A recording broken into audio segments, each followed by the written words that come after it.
Second section in chapter 11, we're going to be doing operations with radical expressions. Actually, we're just going to be adding and subtracting some of these. And I will go over and do some examples of them for you, so it'll help give you an idea with these. In some of those, though, we may have to simplify before we do any adding or subtracting. But anyway, to add or subtract radicals is very similar to adding and subtracting, numbers with variables in them.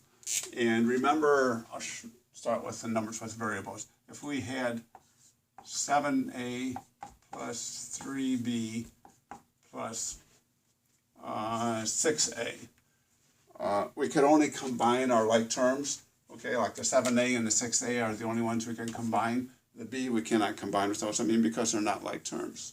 So you got 7a and 6a, 7 plus 6, you have 13a, and then plus 3b. And then that's your solution, that's your answer. That is in simplified form. Radicals are going to be very, very similar. You can only combine like terms.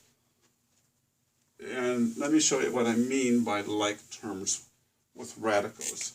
And that would be, say we have 4 square root 2 plus 3 square root 2. All right, what I really refer to are like terms are what's in the square root brackets, what's in these radicals here. Square root 2, they're the same, so you can call them like terms. And these are adding, so you just have 4 plus 3. 4 plus 3 is 7. 7 square root 2. So it's the same principle, same exact principles as combining like terms, like what we did with variables. Very straightforward. There may be cases where we may have to simplify the radical before we can combine things.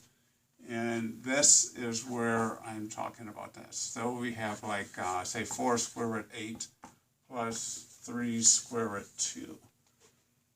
All right, they're not like terms. You can see that. They're not like terms. But 8 is not in simplest form. So let's see what happens when we get 8 in simplest form.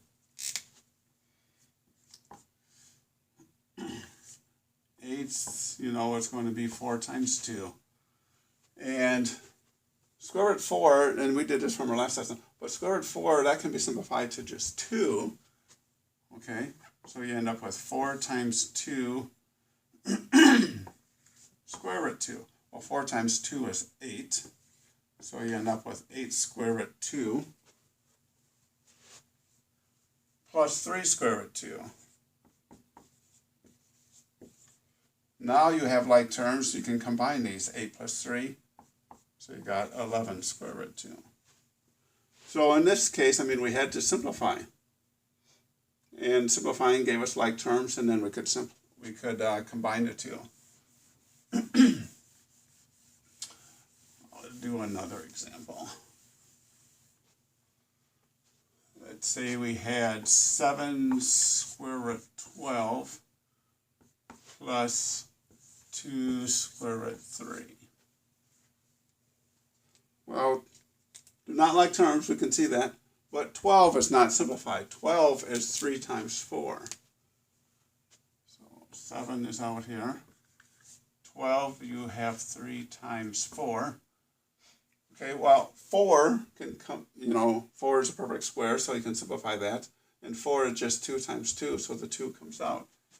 7 times 2, 3 is left inside. And 7 times 2, you have 14 square root 3.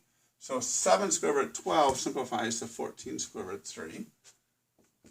We're adding this, 2 square root 3.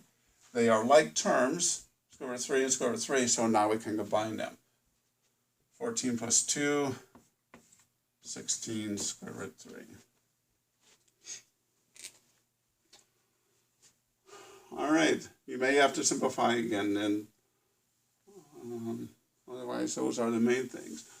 Some of these will have fractions in them, and I want to show you what happens when there is a fraction.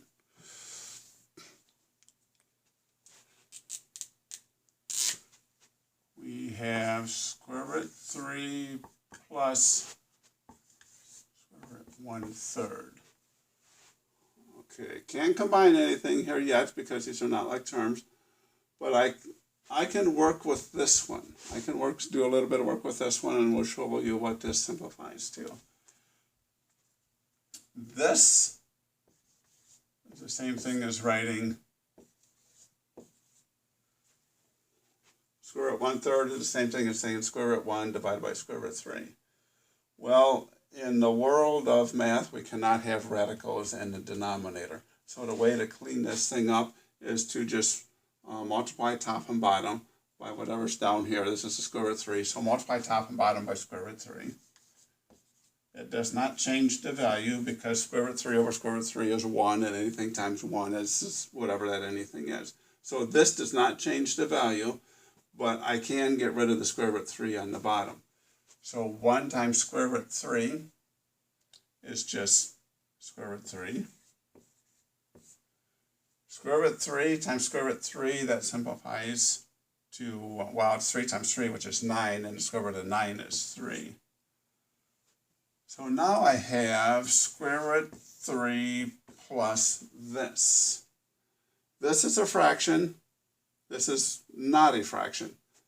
I need to get common denominators, and let's see what I need to get common denominators. Common denominators need to be 3's. So this one, I need to multiply it by 3 over 3. So times 3 over 3. So I end up, and it doesn't change the value because 3 over 3 is 1. And I end up now with 3 square root 3 over 3 plus square root 3 over 3. I have common denominators, so I can add these together. So 3 square root 3 plus square root 3, I mean, you have like terms. They both have square root 3. So 3 plus 1, you end up with 4 square root 3 all over 3. This answer is this one simplified. And that one, I will say, takes the most steps, and there's only a couple of those in your assignment. And this is one of them. So work with them. If you have questions or need to go over them, come to our Zoom calls, and we'll get those taken care of. Text me, email me, and if you have any other questions. Thanks.